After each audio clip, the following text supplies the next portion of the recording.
Welcome to the Accessible Learning Experience, where we help you turn learning barriers into learning opportunities. On this episode, we'll focus on the work of CITES, the Center on Inclusive Technology and Education Systems at CAST. The mission of CITES is to empower school districts to create and sustain inclusive technology systems that serve all students, including students with disabilities who require assistive technology or accessible educational materials. After a brief introduction to the CITES framework, which includes family engagement as one of its inclusive practices, we'll hear from this month's guest, Yokasta Urena. Yokasta will share her perspectives on family engagement as both the parent of a student with a disability and as a professional in the field of education. The CITES framework includes practices to support inclusive technology systems, including practices focused on leadership, infrastructure, teaching, learning, assessment, and family engagement. Why family engagement? The research is clear. Implementing strong, authentic family engagement practices has a positive impact across the board for educators, families, and learners themselves. Because of the demonstrated impacts and benefits of implementing family engagement practices, our federal partners encourage their use in law. ESSA, the Every Student Succeeds Act, requires schools to meaningfully engage the parents of all students and ensure they're giving input and influence in decision-making. Taking that commitment a step further, the Individuals with Disabilities Education Act, or IDEA, requires that parents of students with disabilities are full and equal participants in their child's individualized education program. But special educators, or even classroom educators in general, aren't the only district services interfacing with families these days. Barriers for families and learners who use technology, particularly students with disabilities and their families, arise at every level of this system. Direct service providers, paraprofessionals, classroom volunteers, teacher librarians, instructional coaches, and help desk folks can all be part of designing and delivering technology to students and families to access learning. It is with this concept in mind that the CITES family engagement practices elevate this critical piece of district technology implementation across the 5 areas of the CITES framework: leadership, infrastructure, teaching, learning, and assessment. Unearthing these practices started with a literature review, then a landscape analysis surveying over 300 family members of students with disabilities, and finally, focus groups with families and interviews with district teams that focus on quality family engagement. We invite you to learn more about the work of CITES on family engagement through the links in the show notes for this episode or by visiting the CITES website at cites.cast.org. With this introduction to the work of CITES on family engagement, let's now hear from Yokasta as she shares her perspective on this topic. Hi, Yokasta. It's so great to have you on the Accessible Learning Experience. Let's get started by having you introduce yourself and tell us, what is your accessibility story? Hi, everyone. My name is Yokasta Urena. I am the daughter of immigrant parents from the Dominican Republic. I was born in New York, but I was raised between Dominican Republic and New York City. My accessibility journey has been a very interesting one. For my early years and into junior high school and high school, I had no accessibility during my schooling. Basically, my accommodations for my visual impairment consisted of a monocular, which is basically like a binocular, but for one eye, and carbon paper. So I had a note taker who would take notes and give me a copy of the notes. If my note taker was out, guess what? I was out of luck. So I want to go back for a second and just speak a little bit about my visual impairment. So I have a condition called Leber's congenital amaurosis, and this condition basically affects the rods and the cones in the retina. Their main function is to capture light, perceive light, and transmit that to the brain. I'm very photophobic. I use sunglasses outside because I'm very sensitive to light. And I'm also nearsighted. I use a cane in certain circumstances. I don't use it all the time. I use it to travel, mainly when I'm traveling internationally because I don't know the layout and the landscape. And I understand you also use a number of accessibility features in your technology. Tell us about that. I also use technology functions such as Zoom, VoiceOver, inverted contrast. Voiceover is a technology that allows you to allow someone with visual impairment to listen to the information that's on the screen. But what becomes challenging for someone with low vision, such as myself, is that not every web page has the function available for us to use voiceover. So, for example, if the web page is not coded to allow voiceover, voiceover will not work and I will not be able to access that page. It's really important for content creators, businesses, and organizations that are putting out information to make sure that their web page allows for voiceover. Because if it doesn't allow for voiceover, then I will just move on to another page and use that information that is accessible to me. Thank you so much, Yokasta, for that introduction and for highlighting the need for accessibility. And of course, on the AIM Center website, which we can share in the show notes, we have lots of information on how you can improve the accessibility of the content you create so that it works with VoiceOver. So I'm really excited for this conversation because you and I share a lot in common. You're the child of Dominican immigrants. I am a Dominican immigrant. And I also have a visual impairment that's very similar to yours in that it affects the retina and it affects the ability to capture light. But, both of us have been able to find success in school and in the workplace. So tell me a little bit about what you're doing now in terms of your career and some of your achievements. So when I came back from Dominican Republic in one of my many trips back and forth, my year of college was not accepted in the United States. So I had to go back to school and get a GED. There's nothing wrong with getting a GED if that's where you are in your life. But it was very difficult for me because I saw myself going into a 4-year college. That was not possible. I had to get a GED, then get an associate's degree, then get my bachelor's in psychology, master's in education, a few postgraduate degrees in the field of education, early childhood special ed, teacher for the blind and visually impaired, and now I'm in an ed doctorate program at New England College. Um, my journey in education has been a long journey and it's been arduous, with a lot of hiccups in terms of accessibility. But with every step I've taken, I've just become more determined to be at the leadership level. I want to see more change in the area of special needs and accessibility, and I feel that the only way I can do that is if I'm at the table making decisions, helping districts, helping organizations to really understand that accessibility helps us all. So right now, in terms of work, I'm working on the Ed Doctorate. I'm also an early intervention service provider. So I work with children 0 to 3 years old, providing direct intervention, and also in as a teacher for the blind and visually impaired. Well, I would say your experiences give you a very rich experience and background to draw upon for your work that you do, and we really appreciate it. And there's another wrinkle to your experience in that you're the parent of a child that has a disability as well. Can you tell us a little bit about that? And then we'll move into the topic for this episode, which is really the importance of family engagement. Yes. So Liam, I can blame him for going into special education. I was actually a psychology major. I wanted to be a clinical psychologist and possibly open my own practice. But when my son was born, also with Leber's, it completely changed my career track. I saw how difficult it was to navigate the system as a parent.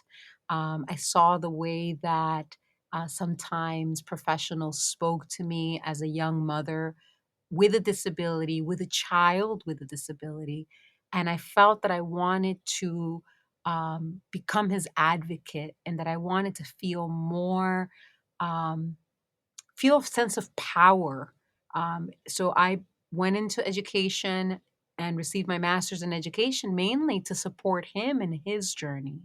as a student with a disability and also as a Latino in the United States.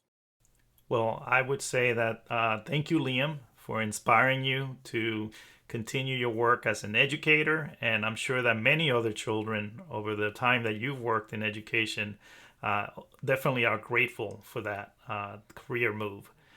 So we want to get into the family engagement piece. As you said, your work is inspired by the fact that you yourself are a parent of a child with a disability.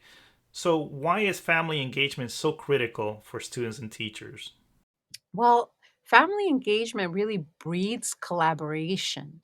I think that very few teachers would disagree with me when I say that having parents involved and engaged in classroom life and in understanding what teachers are doing in the classroom only helps the teachers and the administrators run their classrooms and their schools smoothly. Because when there's buy-in from the family, there's collaboration. Parents feel that everyone is on the same team and that the main goal of the educators in their children's lives are to really help the student reach their fullest potential. If you had to share 2 or 3 tips that you could say to a teacher or a fellow educator that would promote family engagement, what would be those top 3 tips? My first tip when it comes to family engagement is keep yourself in check. And I do this myself, right? Keep your ego in check. I try to keep my ego in check as much as possible because no matter how many degrees or certifications I have, I am not that child's parent. And we as human beings have the mama bear and the papa bear, syndrome in us. When we feel attacked or we feel that our child is being attacked, we are going to react. So when you speak to a parent of a child that is struggling in your classroom, be very mindful of your tone, your body language, the volume of your voice. When a parent feels attacked, they shut down, and sometimes it's not our intention as teachers. Teachers are multitasking. We have a lot of things on our minds, a lot of things on our plate. So sometimes we're not aware of how we're interacting with a family. Many times we're interacting with a family at the end of the school day and we're stressed and, all of these things have people have called out and we're short staffed. But please keep in mind that that parent is there to support their child. And if they mistake your tone for anything less than cooperative and collaborative, they will shut down. So keep your ego in check is number one.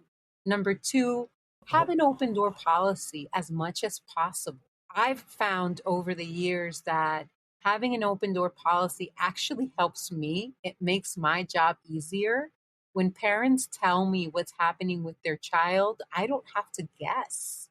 So it really eliminates all the guesswork when I have open communication with parents. And the third piece of that kind of goes along with the open door policy is include your families in your classroom community. I teach early childhood, so I have more fun, I think, than the kids do. I try to create events where I can invite families.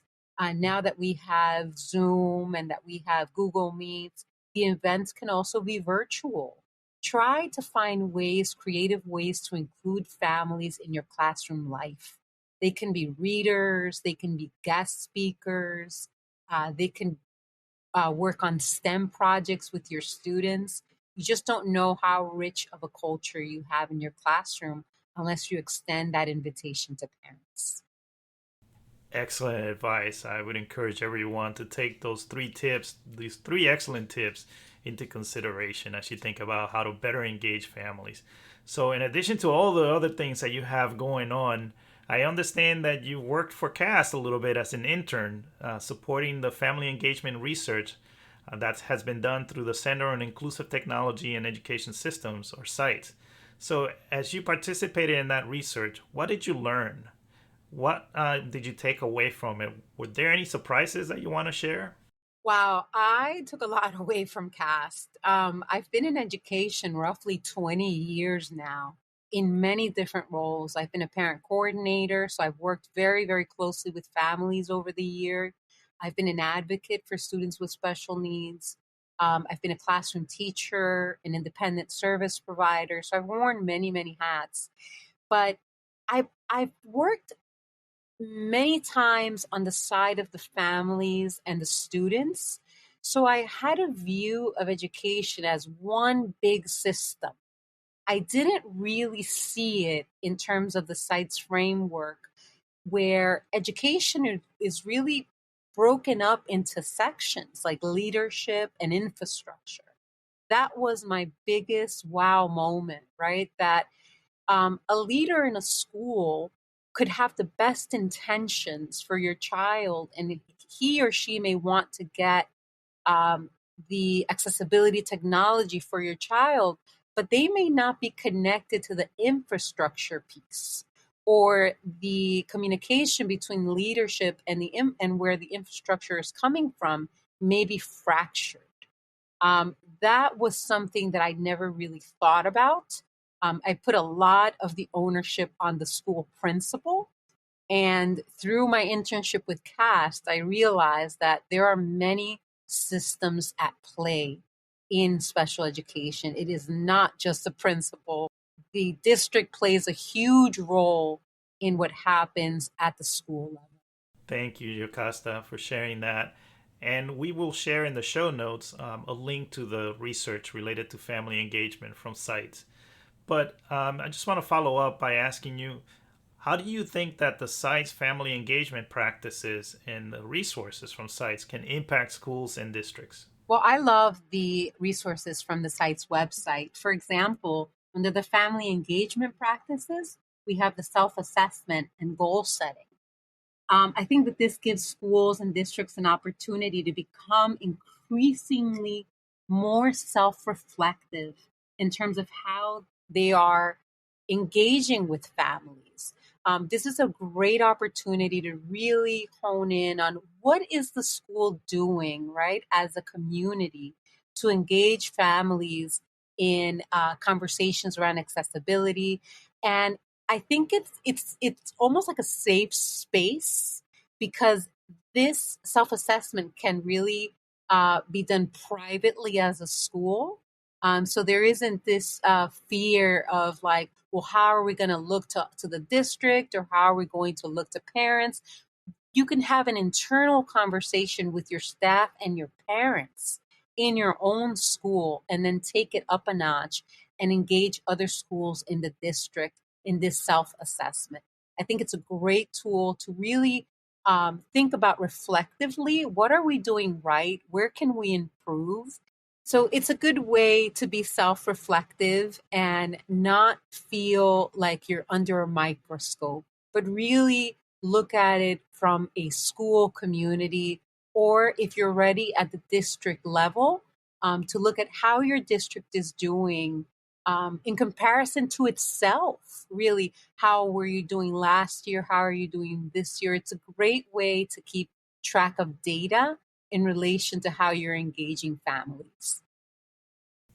And we'll go ahead and share the family engagement literature review that CITES has done as one of the resources in the show notes. And we also encourage everybody to visit the CITES website. Yokasta, you do such great work. So, how can people stay in touch? Where can they find you? Well, I'm trying to become more social media savvy. So for now, you can find me on Instagram at Beyond 2021. So it's Beyond 2020 and the number one at the end of that. Great. And I encourage everyone to follow you. And I can't wait for you to finish your doctorate and all of the great work that you're going to do in promoting accessibility, promoting greater family engagement, and just moving the conversation forward so that the needs and the preferences of people with disabilities like ourselves are more part of the learning environment, are more considered when designing learning environments. So Yokasta, thank you so much for joining us on this episode of the Accessible Learning Experience. It's been a lot of fun having you on it. Thank you so much for having me. Thanks for tuning in to this episode of the Accessible Learning Experience, brought to you by the National Center on Accessible Educational Materials at CAST. You can find us on the web at aem.cast.org. There you'll find show notes with links to all of the resources mentioned on each episode. Thanks again for listening, and remember, accessibility is everyone's responsibility.